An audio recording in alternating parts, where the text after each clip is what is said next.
from your ancestors, and what is one thing that we should change?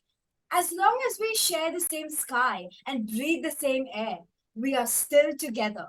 Yes, the value of time, togetherness, and trust is something I truly admire about generations gone by. Selflessness over selfishness prevailed.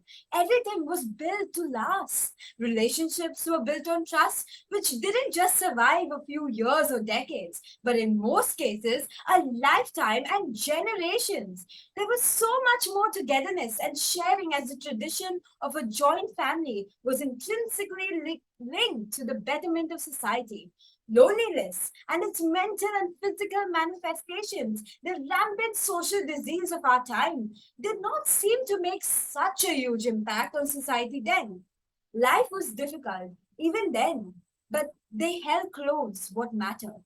You see, today, we have no time as we constantly seek instant gratification. We are far more individualistic and lonelier. And in the overly competitive world of today, we simply trust nobody. But yin and yang exist everywhere. Our ancestors were not all good. They were opposed to change. No one ever needed to go beyond their comfort zone and their community beliefs. And any kind of reform took decades, even centuries to materialize. Anyone with a difference of opinion against age old beliefs on education, employment, religion, science, and matrimonial alliances was mocked, silenced, ostracized, tortured, and done away or forced to seek greener pastures elsewhere. Don't we know about the unimaginable, inhuman torture of the suffragettes, a woman led organization was subjected to because they bravely fought for the basic right for the women to vote in the 20th century? Didn't you know that Galileo was found guilty by the Roman Inquisition and spent the rest of his life under house arrest just because he made the scientific discovery that the earth rotated around the axis and revolved around the sun?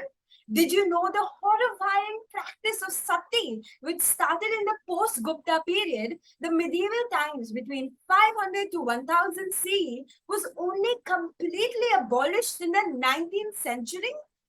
Resistance to change ideas and beliefs. That's probably why in the 21st century, we are still fighting for equality. That's probably why we have reached the moon on one hand, but a woman is still treated inferior to a man in some form or the other all over this planet. I'd like to conclude with the wise words of George Bernard Shaw. Progress is impossible without change, and those who cannot change their minds cannot change anything. Thank you.